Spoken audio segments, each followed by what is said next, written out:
CES went full virtual this year, but that didn't stop companies from showing off the latest in tech, gadgets, and entertainment from across the world. But what does that mean for the gamers among us? Well, we've gone ahead and gathered up a few of the most exciting or interesting announcements, and we've got everything from giant 8K TVs to RGB face masks, with even more coming soon, so be sure to subscribe so you don't miss out on that.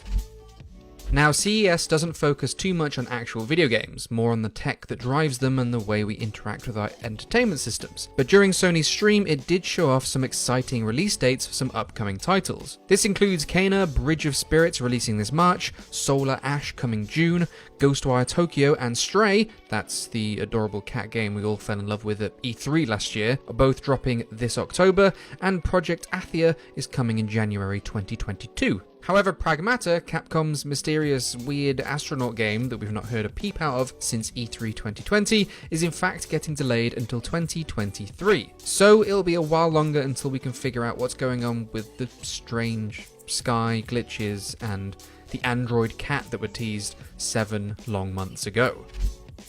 On the PC side though, there is some cool expanded support for some current games, with Rainbow Six Siege and Overwatch being added to the list of games that can make use out of Nvidia's Reflex tech. Reflex reduces latency by combining optimizations between both the GPU and the games themselves, and while it's not a huge draw for FPS fans right now, it's cool to see that Nvidia has its eyes on the horizon. And this is a system the company is keen to support for a good while, rather than a gimmick or experiment that gets hung out to dry.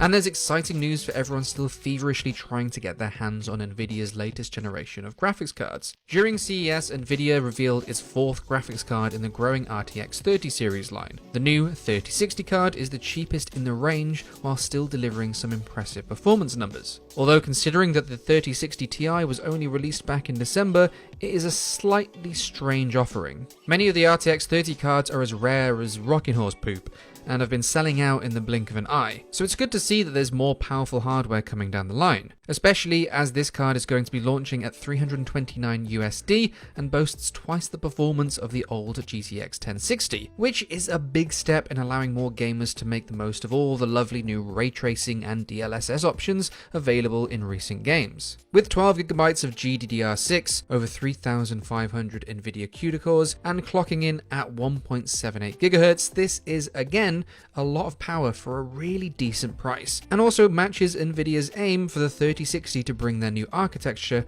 to every gamer.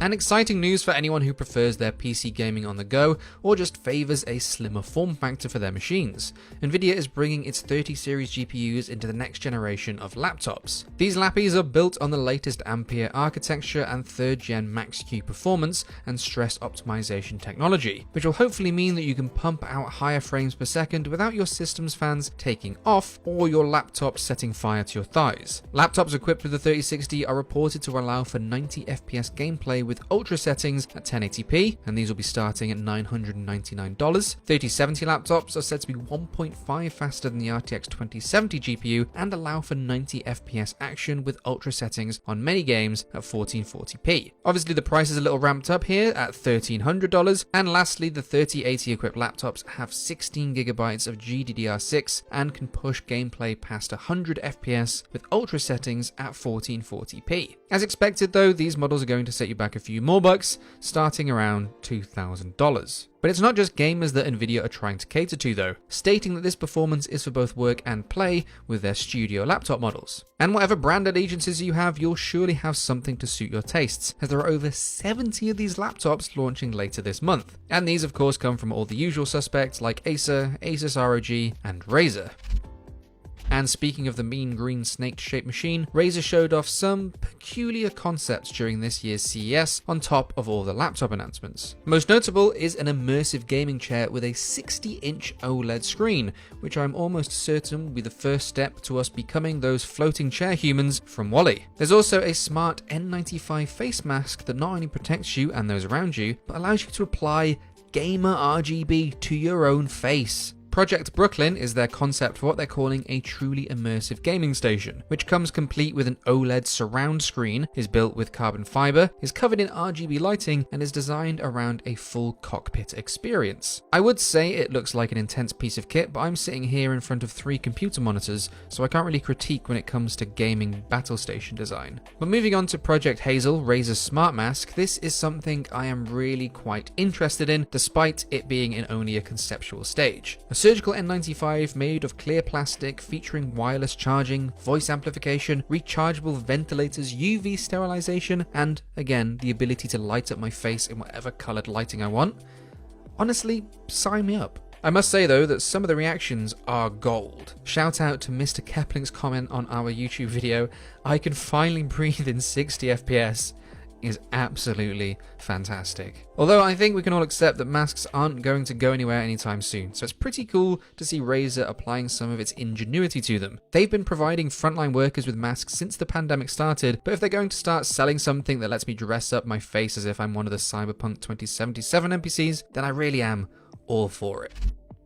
There was also a big showing on the monitor and TV front as well, which makes a lot of sense now that the new generation of GPUs from both AMD and Nvidia are out in the wild, and gamers are getting their hands on the new PlayStation 5 and Xbox Series X's. Naturally, the best way to see all those beautiful pixels and buttery smooth frames are via a nice shiny monitor or television. Asus announced 3 new gaming monitors, the Tough Gaming VG28UQ-L1A, the ROG Swift XG43UQ, and the ROG Swift PG32UQ, all names that are really totally memorable and just roll off the tongue. But as they feature HDMI 2.1 and 4K support, they do at least seem to be good options for console gaming as well as being part of your PC battle station. If the big screen is more your bag, Samsung, Sony, TCL and LG all got to showcase their cutting-edge TVs. Everything from 99-inch screens and 8K resolutions across all of these offerings. So you can be sure your games will look the best they can be. But personally, the part I get excited about is that whenever all these super fancy TVs get announced and their prices are shown off later down the line, some older but still